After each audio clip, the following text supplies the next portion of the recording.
Welcome to the Life Hacks Show. Life Hacks gives you proof hacks and tips for the best version of yourself.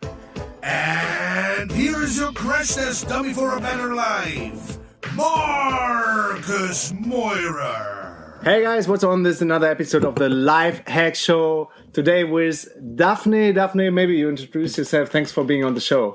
Thanks for inviting me. It's my first time that I'm actually invited on podcast. Really? Yeah, it's kind of checking a box, you know.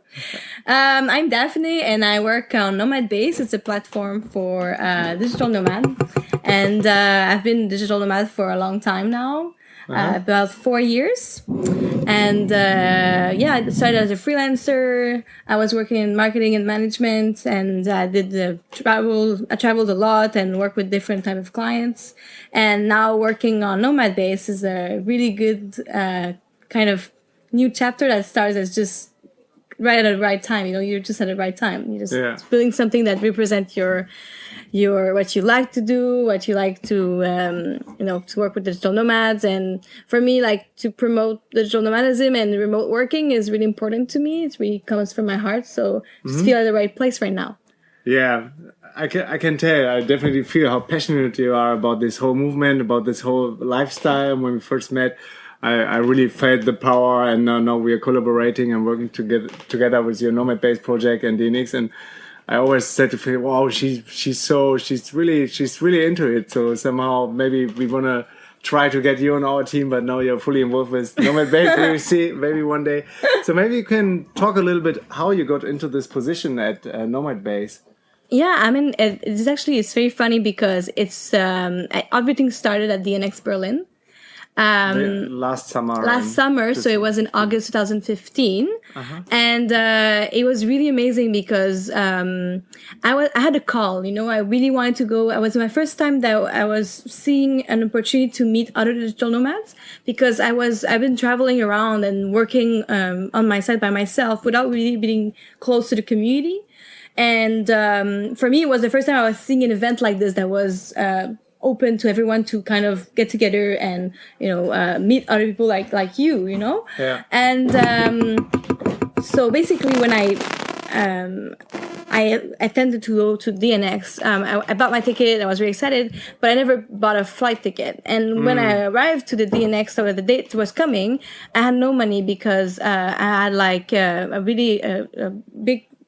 It was really deep in terms of work. I didn't have much work right now. You were working as a freelancer, I was working as a freelancer, and it was a period of my time that I had actually no clients. Yeah. And I was actually looking at new opportunities, and I had absolutely no money to go there. So I was just So you were, where were you located at this point? At that time, I think I was in Montreal. Yeah, I was in Montreal, where I'm from, and I was back for the summer. Anyway. So basically, I almost didn't go. So I sold my ticket and I said I cannot go. And I was so sad. And finally, I really had a call and I was like, okay, I really have to go to this conference. I cannot not go. I was feeling there was so many good speakers. I felt like I could really do good networking there. I was like, I have to go. And finally, I was like, okay, I'm just gonna go. I need to go. I'm gonna call. I contact you guys again. I said okay, I really want to go. Get another ticket, and then purchase my flight on my credit card. I said okay, I have to go there and meet people. And it happens that I met really good people there, and I was able to get in touch with Noel Talk, who was a speaker at DNX, because I was also doing another project where I was for the French community. I was filming different interviews about digital nomadism, also to raise awareness about what is remote working to the French community.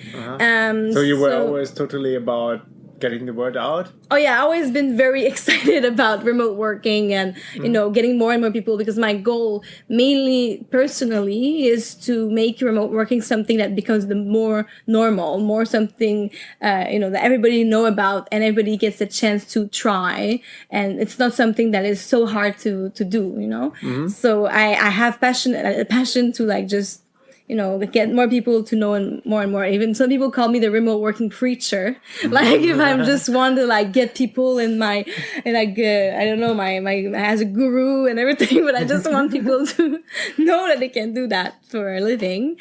So basically, I met Noel, and then he talked to me about this project he had with Nomadbase that because I was so passionate about it, it was like, I want to build this, and it could be cool if you could join us and help us, figure what we could do there. And I was so excited because, just to have like now like a project that is all related to my passion, and that now it's my work. Like I just feel like everything, all the dots get connected, and this year has been amazing, and I just want to build more. And I have a lot of vision for Nomadbase, which right now is still an experiment.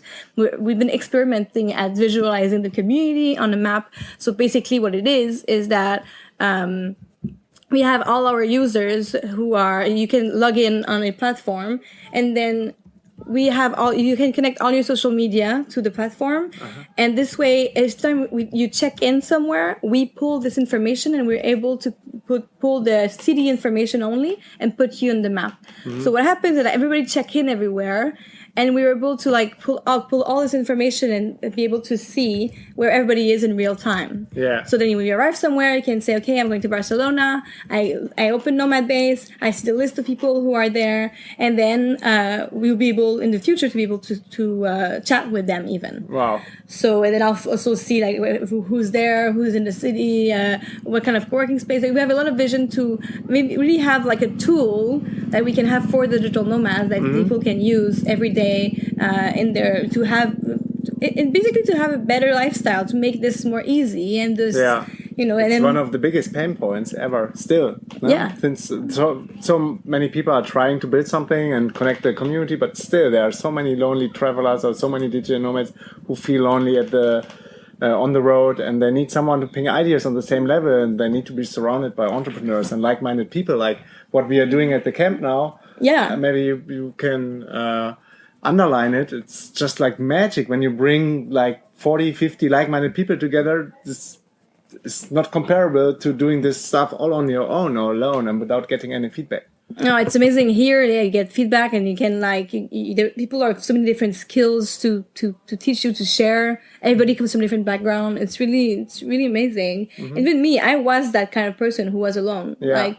When I went to DNX the first time, I had never met anybody in real. Because I've been talking for a year online to people while doing my own things, and it was the first time that I was actually meeting people, and this feeling of being like, okay, Daphné, you're not alone in this, and if you want to continue to do this and you want to survive in this, it's really good to be surrounded by people that are like-minded, because it's very inspiring also to talk to people and tell the people that are not doing this, try to inspire them.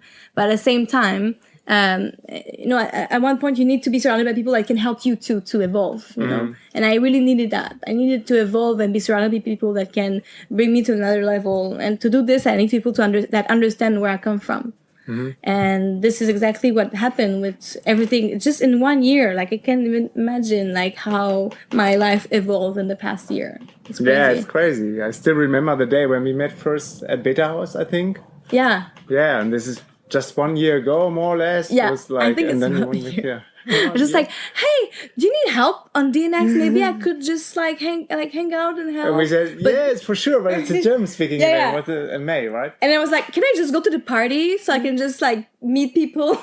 This was in March. I just wanted to meet people. I just wanted to see I never been I was in Berlin for 2 months, and I was just like, for the first time I was somewhere where I felt there was a big community around this. So I was like, I just want to meet people, hang out, have a drink. I was so excited to meet people. Also, so many, 200 people, I would think, at that German one there was, maybe. Yeah, and it was very big. It was 500, but at the party 300. But but it was really just to be there. It was just amazing, and then got more and more passionate about this, and then went to the August one where everything happened, and I met. But basically, Nomadbase is comes from a company called Human Made, which is a WordPress agency. So this one of the biggest, right? Yeah, it's one of the biggest WordPress agencies. It's actually an enterprise agency, so they mostly work with really bigger companies, bigger contracts, and everything. So, I mean, these are the people that we are building Nomadbase because our company is remote. Yeah. So fully remote, 100%. You don't have any office at all. We have like some people that live in the same place. So we have some people in Brisbane, for example, who kind of like work in all the same city. So they kind of created their own little office working for them. We have one in Matlock where there's like 2 people working there or 3, but like sometimes you can go, but mainly like everybody can work from home or work traveling, or you can really work from anywhere you want. So Nomadbase was built inside the company. The first version was built, it was like a first alpha version, like a really base little experiment, was built on a hack day in a company retreat. Wow. So this is how like it all started, and these are the people. So some people from Human Made, including Noel, were at DNX to give a talk about productivity, you know, like while traveling, and it was really interesting. So this is how I all started. I just wanted to wrap up that it's all coming from there. It's also it's a really nice company project to do, to kind of represent the community, represent who we are, like. Represent who we are as a company also, because we're all remote, and you know, we just want to like kind of open more the poll of like kind of include a big community and do something bigger, you know. I think you were talking about 3 big takeaways or learnings. Like first, you had this inner voice, or something was telling you have to go to Berlin, and you listen to this voice no matter what. You use your credit card to get the flight, and then approach us again, and we're just. Like, I have to go there. There's an inner calling. So always go for the gut feeling when you're in that, I think. And it also helped us a lot for many decisions we were not sure about. Then at the end, we went for the gut feeling, and 100% of the case was like... Sometimes it's very passionate also. Like, the gut feeling is your passion, and this is what drives you the most. And it's even stronger than your skills or like anything like... Skills can be learned afterwards. Honestly, like even Nomadbase itself, it's a whole like learning process for me. Working in a product team in a bigger company, people have very big skills. I'm learning every day, and for me, it's a really good chance that I'm having right now that I can like really learn and like build something I'm really passionate about. And even every remote company will tell you that, you know, it's always better to hire for passion. Totally. Than we do the same. Yeah, if you have somebody who's really passionate, he can learn the skills afterwards. The skills you can learn everywhere nowadays, and that's not the problem, but the passion and like the connection to your product or what you're doing. And this is why we always recruit when we have some new job roles where we need people for. We always recruit within the community, because we know, okay, they have been at least on one event, they know what we are doing, they know what we are passionate about, and hopefully they're as passionate as we are. And like all of the positions and some of our employees are here on the camp, and you met them, they all like live the DNX spirit, and this helps a lot. No? It's really amazing. People here I've been also very impressed about the DNX camp, I have to say, how mixed it is. So in the community, Digital Nomad community, before, I mean, I started, it was a lot of men. And it depends on the community. But I think it depends. But in general, you always say like, and also you've been reminded, you know, people tell you like, it's a very like, there's a lot of men in the digital, people tell you all the time, but in the end, I arrived here and we're a majority of women.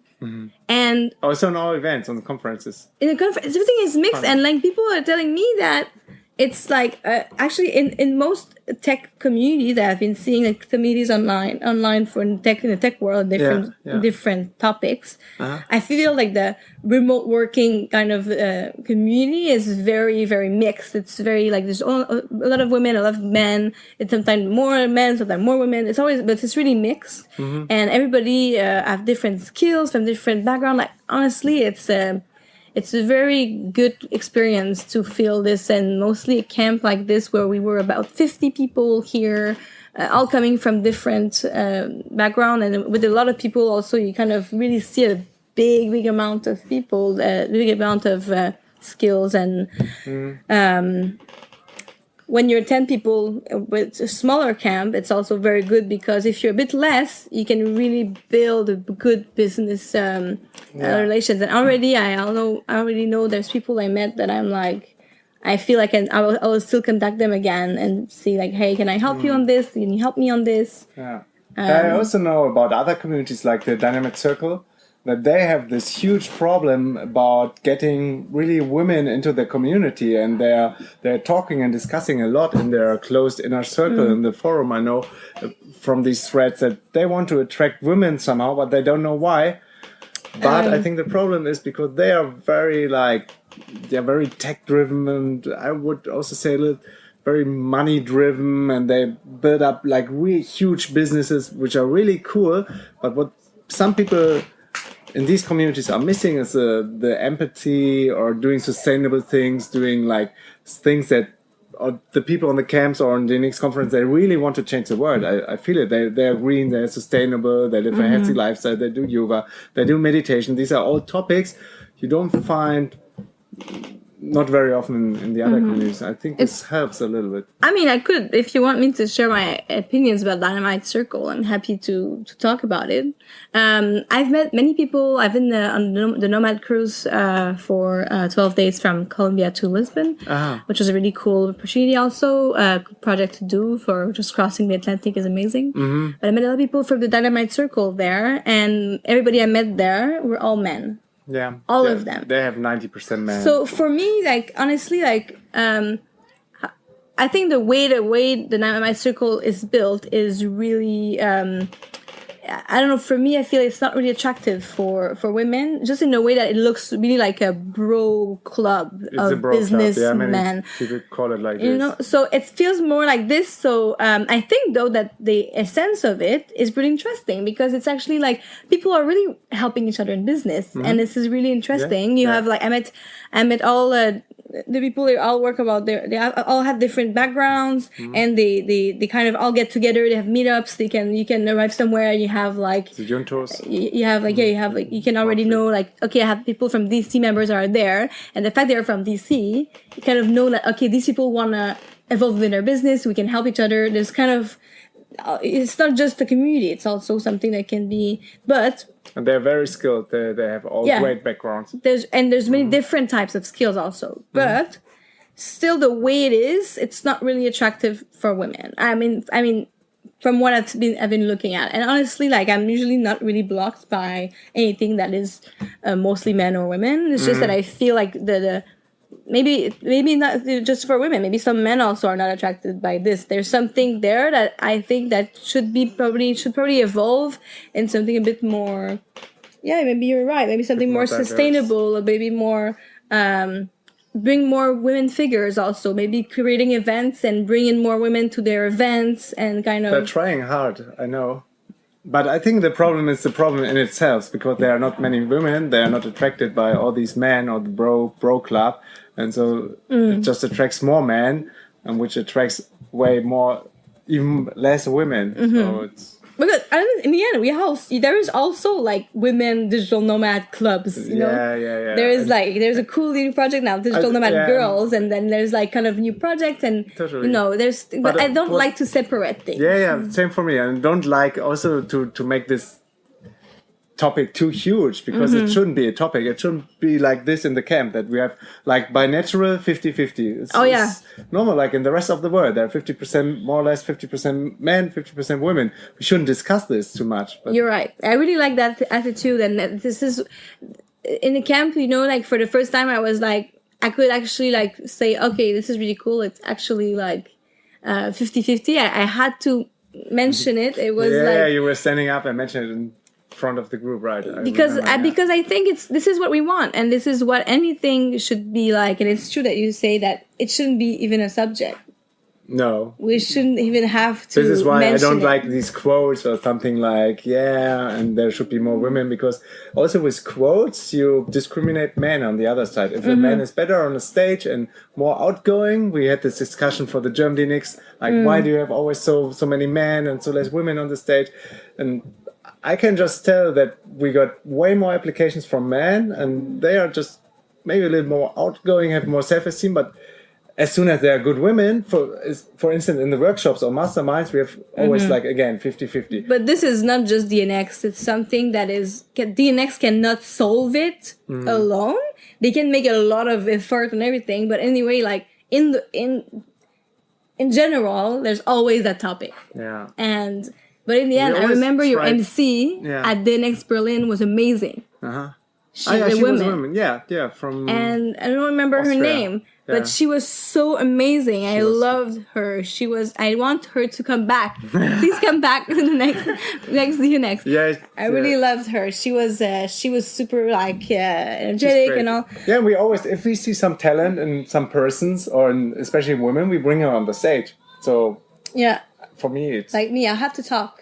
Yeah, I know. That's why you're on the podcast now. Yeah, and the other two learnings I wanted to mention is it's all about connection. You were approaching us again for the ticket. You were asking us if we can do the video documentary, and we said, okay, yeah, let's do it. You came into our Airbnb flat. We became friends somehow. You met Noel, who gave you more or less the new product, your new job on this product Nomadbase, and Philly and me met Noel before in Surf Office in Gran Canaria, where we checked in because we felt so lonely. So it's all connected, the whole world. I didn't know about that, about how you met there. I think, he told me he met you at Surf Office, but I didn't know it was because, you wanted to meet some more people. And yeah, for sure. And I was doing like this TRX thing outside, and then Noel joined me, and we did sport every day, and then we also became friends in Surf Office. That's really cool. I didn't even know. That's really nice. Yeah, and this shows that everybody is still... Everybody, also every digital nomad is still a social and a human being. Despite that, we are working a lot online on our laptop. We are all connected. We have Slack groups, we have Facebook groups, we have communities, more communities which are all online.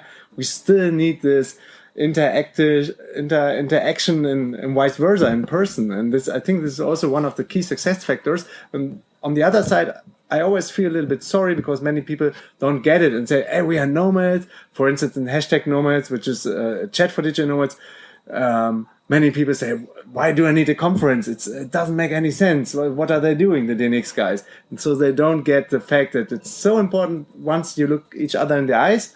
It's another connection than just meeting online. But it's also that there's many people that I've been hearing that are like, oh, I can meet digital nomad in the co-working space. Like, I can meet people. I don't need to meet people. But I think that the movement and everything, like when you go in an event like this, everybody comes for the same reason. They all want to evolve in what they're doing. They want to get inspired. They want to, it's, and this whole movement, this whole like, I don't know, there's a storm that is happening with this DNX movement and the DNX conference kind of, help people to really like jump in something that they knew or meet people specifically for a new project or, this is not like happened to me. Like it's, I think I'm a success story of DNX.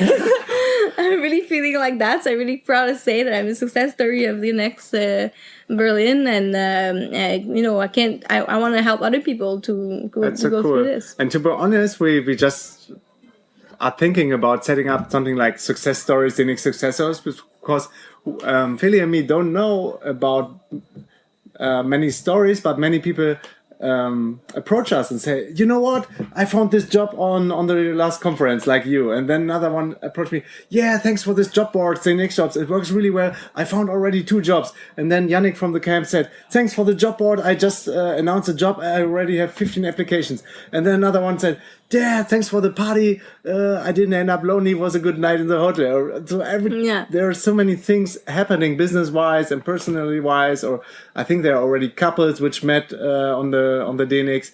So it's really cool that it works, like our big vision to connect people, especially in this world. Yeah, it's funny. I don't know if you have enough time, but yeah, go on. I have something.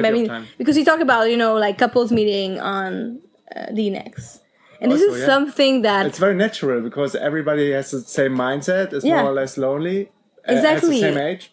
And most people have a hard time to find someone to be in a relationship with. It's so outstanding what we are doing also, right? People are moving, people are doing their things. It's hard to imagine you arrive somewhere, you stay for a short period of time, by the time you stay there, you kind of meet someone, but you're also already thinking of where you're going next, unless you're somebody who stayed there for a longer time. But even then, like, it's hard to, like, kind of start directly in a relationship when you're kind of going around and totally, especially as an entrepreneur, you have this ultimate freedom. Then you live just with one-way tickets. You don't like to plan too much and forward. This is why we have a hard time to sell tickets before the conference, because nomads don't want to decide too early. So it's really very special. And you need to. It's a good thing to be going in events like this, even for meeting people for dating. It's also like even people like around DNX organized. Aline organized from Nomad Soulmates also is trying to organize meetups to help people like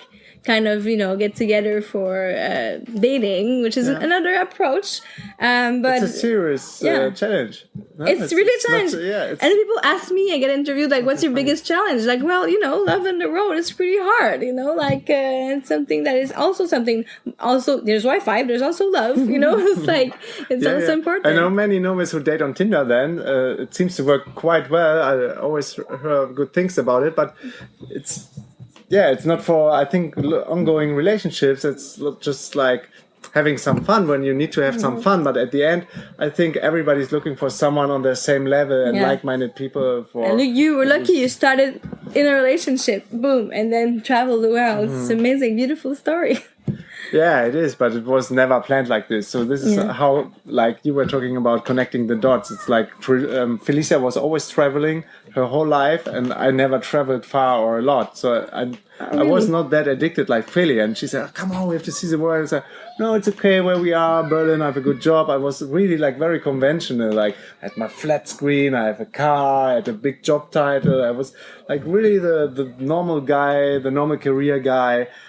Until finally I was working in Berlin startups and saw the direct comparison to the founders, to CEOs and my skill set, and everybody's talking about starting something on their own. And I say, okay, I want to start something on my own. So I brought this entrepreneurial spirit into our relationship, and she brought the travel aspect in the relationship. And now we are both totally on fire on traveling and doing like cool entrepreneurial stuff. It's really nice to hear that story. It's like, it's nice to see where you guys come from, It's really interesting. Yeah. And the third part I wanted to mention is that you can see, talking about your product and your company, and it's working fully remote, that it's not just someone entrepreneurial or someone wants to promote something that is not there. It's for real.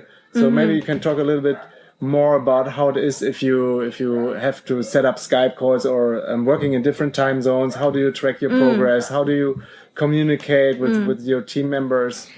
I think there are very I'd like first to say also that entrepreneurship is not for everyone, and you can also find a freelance or even being an employee like me. Like more and more, there's more and more companies opening to remote working. It's also part of their culture, and you can also look for that kind of job. You don't have to be a freelancer. You don't have to be an entrepreneur building a business, making passive revenues if you want to work remotely and travel. You don't need to do that.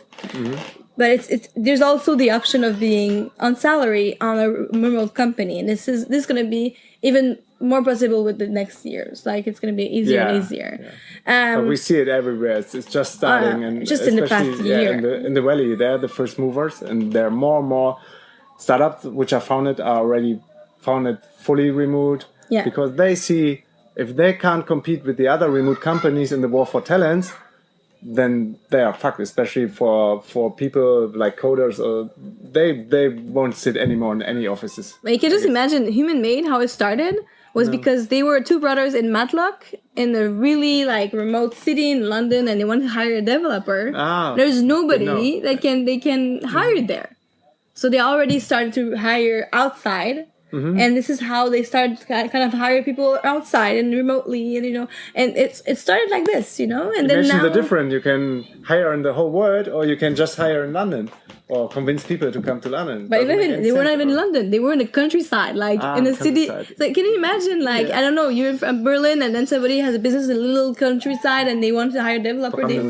Mecklenburg-Vorpommern. Like they need. So, like, you think about this, then you need to hire outside, and you hire remotely. This is how it starts.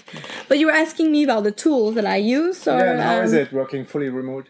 Yeah, so basically, like in the company itself, we use different ways of communication. We use Slack for instant communications, for chat. We have different channels for different topics that we talk about. We have weekly updates. So every week, everybody writes what they've been doing the last week and what they're planning to do the next week, which is something that people can also think about for themselves as entrepreneurs or freelancers. It's a reflection, huh? Sometimes, you arrive on Friday and you don't even remember what you did on Monday. It's important. And then you're like, oh my God, have I been productive? So it's good to keep track of what you're doing every day. And at the end of the week, you can be proud of what you've done. Where do you track it? I track it. I track it. I have different things to track. I could talk about all my apps. I have so many different apps I use to track every day. I use. So you're free to use whatever app you want to use. Yeah. So they say just be organized. We don't care about how you get organized, but care about yourself. Oh yeah, you're really your own boss. Cool. So we are a flat management way to manage a business is flat management. So there's no boss. Everybody work kind of for themselves or kind of work collaboratively with people. But we use all our tools that we need, but we have the main tools, like the weekly updates is a internal blog, which we all use, and which is the same kind of product that we all use all together. And then we also do team hangouts for different. So we use Zoom for our team hangouts with everybody on it. To talk about different things. We have agency hangouts and things that are more about clients, and we also have team hangout with are really just about team building and getting to know each other, because it's really important to keep the kind of a good team spirit that you would have in the office, totally. Talking by it's the coffee. It's a big challenge for remote companies because this coffee room is missing, where all the rumors go on and people talk about each other. People need that. And, people need it. Everybody needs people it. Need gossip, chit-chatting, and also laughing about stuff, and they just want to hang out. So they have this. You also have on Slack, we have for our team a fun channel or crazy stuff, and they find funny videos. Giphies, that's really cool. We also do a company retreat, and actually, just after the camp, I'm going to Vienna for the Work Camp Europe, where we'll all going to be there. It's the first time I'm meeting my team. Really? Actually, I met 5 people already in the 35, but I'm going to meet 30 new people that have been talking online. Wow. Working for the first time face to face, so it's really nice. And then after, we're going to Slovakia for a week where we do our company retreat, and we're gonna have different team building workshop activities and stuff. So it's really exciting. Totally. Yeah. It's really fun. And then I don't know if you want me to tell you more about tools still, or you're still good. Yeah, I'm good. And if anyone wants to step out, they just step out of the podcast. But I think it's very interesting. So go on. Yeah, okay, sure. Yeah, okay, cool. So, basically you asked me the day-to-day productivity tools I used for taking track and everything. It's funny because actually I gave a workshop during the DNX camp about actually how really to be crowded, productive. It's a big topic. Productivity on the road is really interesting because, you're always in movement. You always have to adapt. We're always in adaptation. And being adaptation makes it even harder to kind of be productive because, imagine you're working in another country like in Asia and you have to deal with somebody who doesn't have your language, and then, it's really outside of your comfort zone all the time. Different time zone. Yeah. So how do you stay productive? And so there's many different ways, but for any people that works remotely, so I can tell something. So the way I keep my productivity every day, I use the daily app. It's I can share a link for the podcast. And this one asks me every 15 minutes what I'm doing. What is the app called? What are you working at? It's called Daily App. Okay, Daily App. And it asks me every 15 or 20 minutes, what are you working on? right now. Is desktop based or is it on your iPhone? Okay, so basically it's on desktop and it's on the top bar of the thing. And so it's actually just pop. Bar. Yeah, and it just pop out like a little notification. It's really small, and I can just write really quickly on what I'm working right now. Yeah. Which is really good when you're like not working on something and you're like, oh my god, I have to go back on what I was doing, and then you're like, okay, no. So also for focus, I really need focus. And is it synced with someone so they can track you? Or no, maybe they have this option. I never looked at this, but it's really just for me. Yeah. I kind of write everything, also calculate the number, how long you were doing that task, and then at the end of the day, you can see kind of like everything that you've done, everything you worked on, and at the end of the week, you can see everything, and then I'm able to write my weekly update and say like, I did this, and that, and I have everything, and then I'm like proud of like what I've been doing. And also the weekly update that we do, we also write what we are planning to do next week. So then you can already have an idea about, okay, what next week you want to focus on. I'm going to do this, Do you have a task planner to organize yourself? I also use, Trello and Wunderlist. Trello for your own, or you work with others? I use Trello a little bit on my own. I kind of mixed. I'm a bit weird on how I use lists. So everybody has its own system, right? Yeah, I mean, I wouldn't say I have like a system in place. For Nomadbase, we use Trello for the team, and Human Native really use Trello, and it works really well for collaboration. I use Wunderlist mostly for everything in my life. Same for me. Yeah. It can be like, personal, professional. I have different type categories because with Wunderlist you can classify task lists depending exactly of what you do, depending on what if it's for business, if it's for home, if it's for a different project. And I will prioritize them, and most of the time I will have a list of any different things and give myself a list for today and a list of priority things I want to get done like first. One thing I also tell people most of the time is also decide on one task that they want to... How many, sorry to interrupt, how many tasks do you mark then? Which are the most important ones for the next day? Yeah, so what I was about to say was that I actually tell people to always have one very important task per day. One. Only one that is really like important task, not just like, okay, I want to send one email, but it's like, then you can do the first task. The day is this one. You wake up. This is like, okay, today my important task is this. When do you decide on it? Usually like I kind of in the morning. Sometimes I say morning. Sometimes it's the evening. Sometimes just. But most of the time it's like I would mostly like wake up in the morning and kind of like look at my day and say like, okay, like this is what I can do today. How is my day looking? And I'm like, okay, I'm doing this today. Is this part of your routine? It's hard because I'm really bad at routine. I hear this a lot. Like, what's your routine? What's your morning routine? And I'm so much. I'm trying still to work before 12 because I feel like I feel a lot better about myself. Like when I'm able to accomplish something before 12. Yeah. So usually this is a routine I can say that I'm doing, that I'm kind of working before 12, but I can work even at night, or I'm not at night, like not 2 a.m., but in the evening. I'm not a night person, but when I have the flow, I have the flow. Okay. So you just wait for the flow, or you feel it and say, okay, come on, now I go. Yeah, and sometimes you have to push yourself too. You can't just be like, I wait for the flow. But like when I get it, I just do it and I push everything out. So like sometimes if I have something planned and I'm feeling I'm being productive, I go straight in it because sometimes like I feel non-productive at all, and then I'm like, you kind of get frustrated and you don't know. It's better instead of like pushing to just go do something, come back and be. I very often miss this point where it's just better to close the laptop and do something else. Fortunately, I have Philly on my side, and she's better. And come on, we do a break. We go for a swim. We go out at the beach. We go kiting. We go diving. Whatever. For me, it's quite tough because I don't know. I'm very hard to myself, and I say, no, you can't stop. You have to go on. You have to go on. You have to go on. But the problem is that you're not that productive in the end. Like no, it's been a whole day.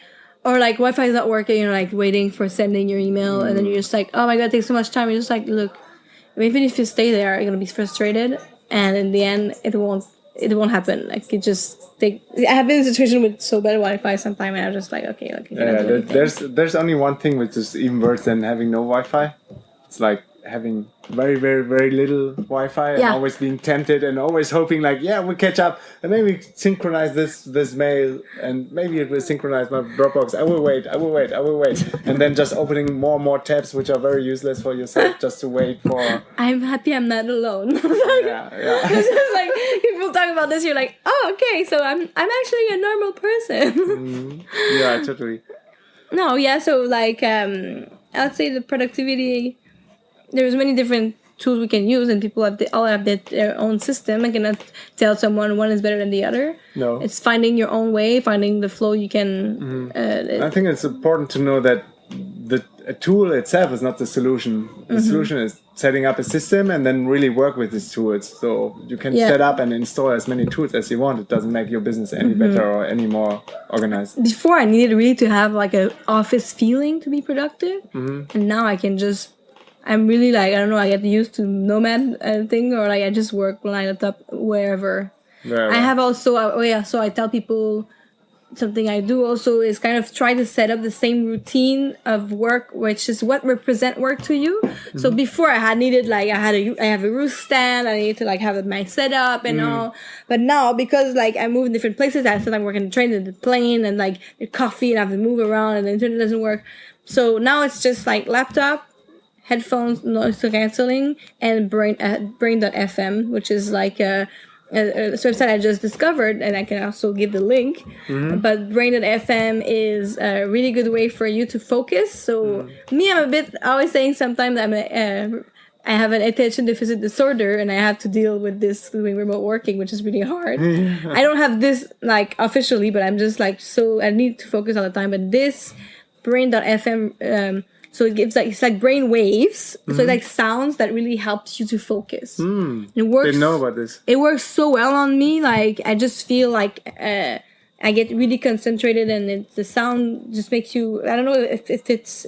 I guess it's scientifically proven. I don't know. Like I'm not, but it works on me. And I took their premium account. I'm paying now to be on this. Like I love it. So I just do this now. It's like if I want to focus, like I have like a ultimate way. And then every time if I have this, it works. I can work. And then I will test it definitely. Yeah. I'm always looking for new tools, new hacks, new things. And I also tried to work with some certain music. Someone recognized to me, but at the end it didn't work. But I would try this one. I think the music for me don't work either because it's too much stimulation. I cannot have too much stimulation. Really, music was like environment noises, like having the waves. Probably the same thing then. Or something, but it was not brain.fm. The brain waves is more like sound that are more like electronic. It's like that's cool. Like it's really like it creates like a white. I don't know. Try it, guys. You have to try it. Just try that. I will put every link and every app you're talking about in the show notes, so everybody who's keen about testing, go on lifehacks.co and look for your episode. Cool. Yeah. We're done, or do you have another app or productivity hack you want to share? I have so many things to share, Marcus, all the time. Like, we could be here forever. Yeah. Forever, this dark 10. Maybe we had a V2, like a version 2, Daphné podcast. Updated. Yeah, at least when you got your Nomadbase app out there, right? I think right now it's probably talk about that. Desktop version. And it works really well. I love it. The visualization.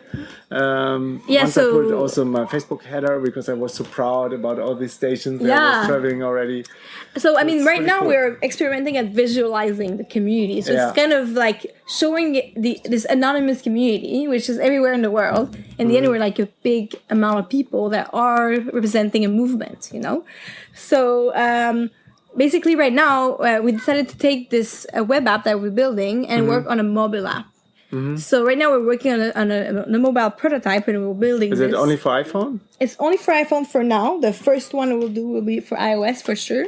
Because from our users, 75% of our users use iPhones. Yeah. But we're probably open to Android at one point. But even then, we have to test it out first.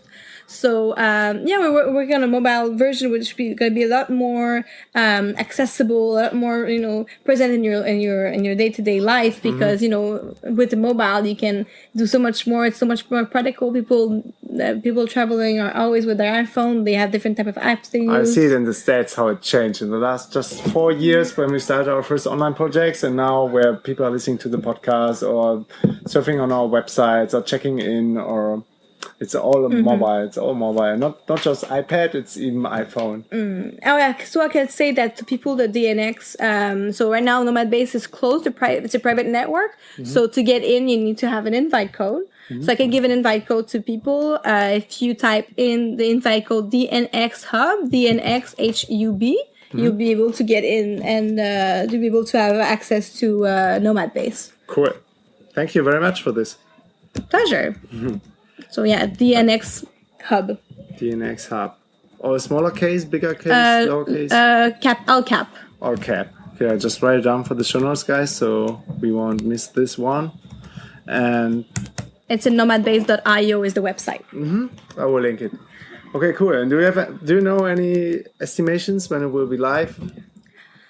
Hopefully, I would really like to have something by the end of the summer. Would be very far out, so I can have. But if I can have something for end of July, I would love it.